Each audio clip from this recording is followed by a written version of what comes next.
10वी किंवा 12वी नंतर पुढे काय असा प्रश्न तुम्हालाही पडला असेल तर योग्य मार्गदर्शनासाठी सूर्या करिअर अकॅडमी घेऊन आली आहे सुवर्ण संधी।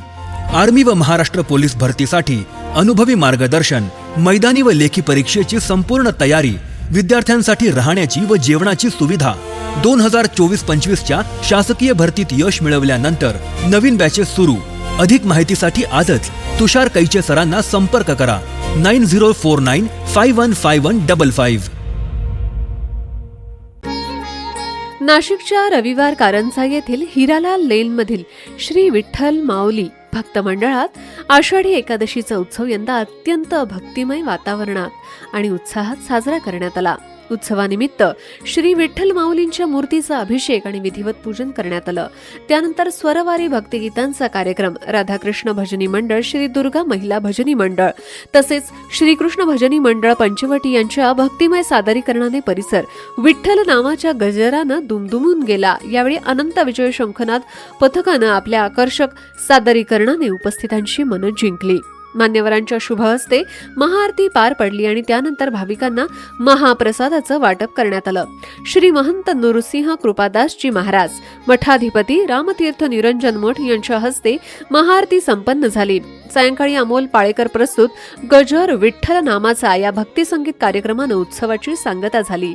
या सोहळ्याला भक्ती चरणदास महाराज, आमदार गोकुळ गीते, माजी महापौर विनायक पांडे, शिवसेना गटनेते अजय बोरस्ते, हेमंत धात्रक, अर्जुन टेळे, प्रफुल्ल संचेती, आदिती पांडे, बंडू आव्हाड, तानाजी जायभावे, योगेश बहाडकर, धनंजय बेळे, अजित चांदवडकर, बाळासाहेब पाठक, नरेंद्र पवार आदी मान्यवरांची प्रमुख उपस्थिती लाभली। तसेच मंडळाचे पदाधिकारी राजेश दरगोडे, राजेंद्र वाघ, शिवाजी बोदार्डे, शशिकांत कोठुळे, बाळासाहेब भोसले, सुनील अस्मर, बबलू दुसाने, संजय कदम, सचिन शेळके, बाळू माळी, विजय काकड यांच्यासह अनेक भाविक मोठ्या संख्येने उपस्थित होते। भक्ती, अध्यात्म आणि सामाजिक ऐक्याचा संदेश देणारा हा आषाढी एकादशी उत्सव भक्तांसाठी अविस्मरणीय ठरला।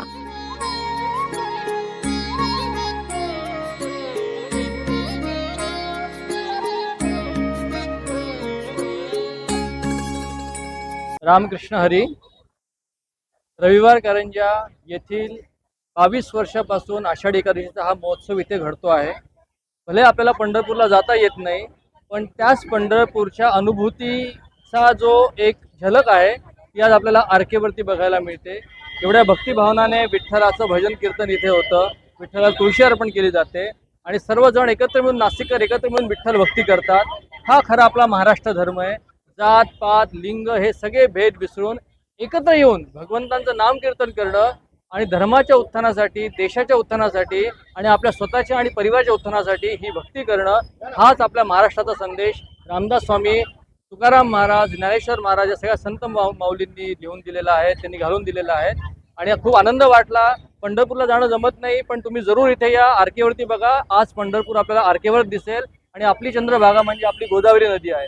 हा सुंदर गोदावरीचं दर्शन आणि आरकेवर विठ्ठलाचं दर्शन हे आपल्याला चंद्रभागेचं दर्शन आणि पंढरपुरातल्या विठ्ठलाचं दर्शन समान आहेत। धन्यवाद। हरे कृष्ण। रामाय रामभद्राय रामचंद्राय वेदसे रघुनाथाय नाथाय सीताय पतये नमः। प्रभु राम जी की पादस्पर्श नासिक पुण्य नगरी धर्म नगरी माँ गोदावरी के तट पर आज रविवार कारंजा की ये जो आषाढ़ी एकादशी निमित्त आज ये कार्यक्रम भगवान विठ्ठल भगवान की पूजा आणि जो देवसैनी एकादशी जो एक पूरे महाराष्ट्र में एक भक्तिमय वातावरण में बनाते हैं। तो आज ये संस्था विगत 22 साल से ये 23वां साल चालू हुआ है। ये कार्यक्रम नियमित प्रमाण करते हैं। मैं सभी कार्यकर्ता को, सभी पदाधिकारी बहुत बहुत बधाई शुभकामना देता हूँ। कहीं ना कहीं हम लोग महाराष्ट्र के लोग धर्म के प्रति श्रद्धा और हमारे जो वारकरी संप्रदाय के जुड़े हुए परंपरा है, आज हम लोग कहीं कहीं पालन करते हुए पूरे घर घर में एकादशी की स्कूल से लेकर ऑफिस तक भी ये कार्यक्रम बना जाता है। तो ये कहीं ना कहीं एक भक्तिमय वातावरण में कहीं ना कहीं संदेश सबको लोग तक पहुंचता है और भगवान विठ्ठल की पूजा बड़े निविघ्न साथ में ये सब कार्यक्रम करते हैं और इसमें निमित्त सभी को प्रसाद की बांटना और भगवान को तुलसी चढ़ाना और सभी मान्यवर एक साथ में आ जाते हैं। तो कहीं ना कहीं भक्तिमय वातावरण के द्वारा ये कार्यक्रम होता है। मैं सबको पुनश्च सभी पदाधिकारी और आयोजन करने वाले सबको बहुत बहुत बधाई शुभकामना देता हूँ। जय श्री राम।